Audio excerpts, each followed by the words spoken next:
Pelabuhan Tanjung Priuk merupakan pelabuhan laut dalam pertama yang dulu dibangun agar kapal-kapal besar bisa berlabuh. Dan sekarang merupakan pelabuhan yang paling sibuk dan juga yang terbesar, bahkan menjadi kawasan terpenting di Jakarta. Pelabuhan Tanjung Priuk selain sebagai arus kapal antar pulau, juga merupakan pintu gerbang kapal dagang membawa dagang ekspor impor.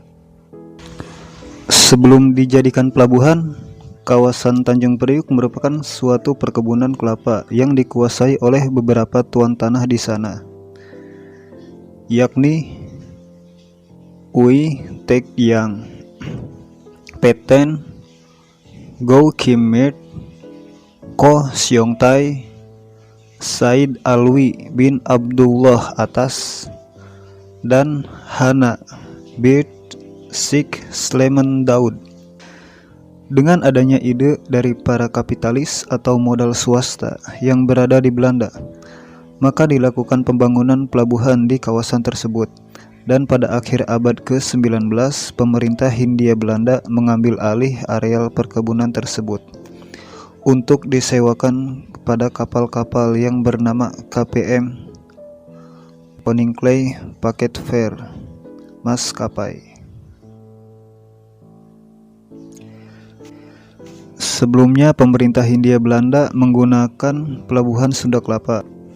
Namun dengan dibangunnya terusan Suez, pada saat itu terdampak terhadap arus lalu lintas laut dan juga terjadi laju perdagangan, sehingga pelabuhan Sunda Kelapa sudah tidak mampu lagi begitu banyak kapal-kapal yang singgah.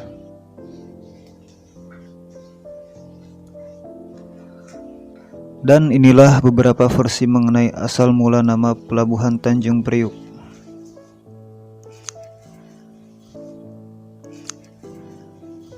Ada beberapa versi mengenai asal mula nama Pelabuhan Tanjung Priuk yang diukur di dalam masyarakat, dan hingga kini menimbulkan pandangan yang berbeda karena masing-masing pihak menganggap versi yang mereka percaya adalah yang sebenarnya.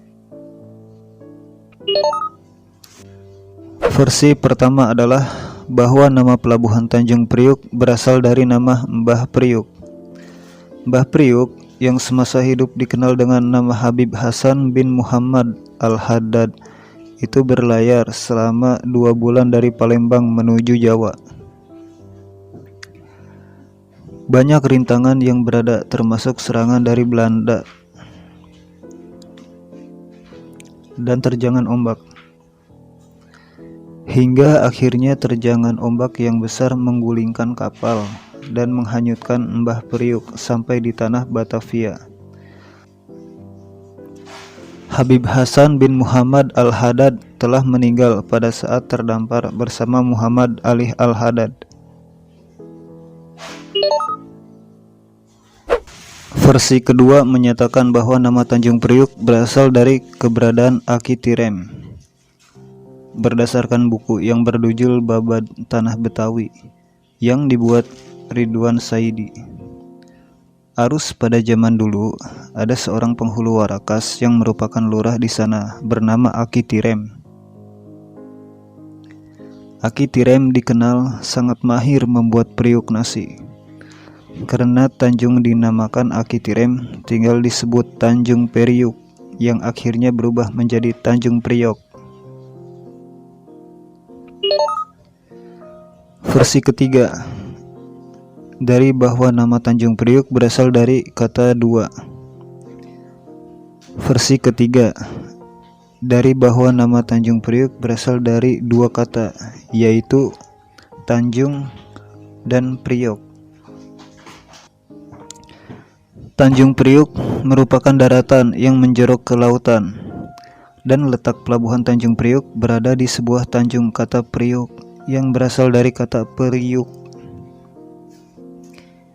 yaitu tempat menanak nasi yang terbuat dari tanah liat. Dan pada masa itu panci tanah liat merupakan salah satu komoditi dagang yang tetap bertahan kelangsungannya mulai dari zaman prasejarah.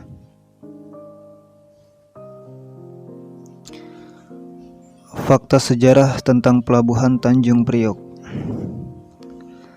Menurut ahli sejarah, versi pertama yang menyebutkan bahwa nama Mbah Priuk merupakan asal-usul nama Tanjung Priuk adalah tidak benar. Namun versi kedua, ketiga di atas ada sangkut pautnya. Berdasarkan penelitian Cass Green, pakar sejarah dari Jerman, pada saat itu banyak daerah di Indonesia yang menggunakan kontur tanah sebagai nama daerah, seperti Rawasari, Tegal Alur, Tanah Abang, dan banyak lainnya. Sementara pelabuhan Tanjung Priuk mengingat pada kontur tanah di sana, yaitu berupa sebuah tanjung. Menurut Alwi Shahab yang merupakan seorang pengamat sejarah Jakarta, kawasan Tanjung Priuk sudah ada sejak zaman prasejarah, bahkan sudah menjadi sebuah pelabuhan pada abad ke-1 Masehi.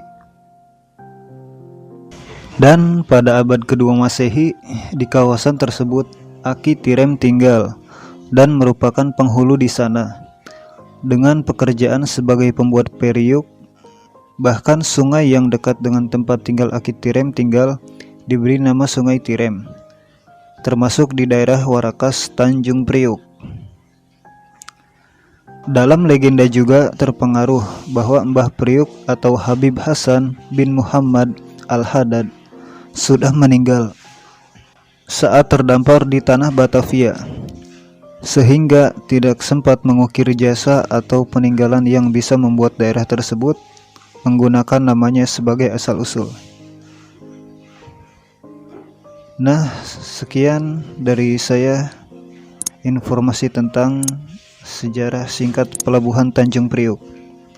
Nah, sekarang versi mana yang kamu percaya?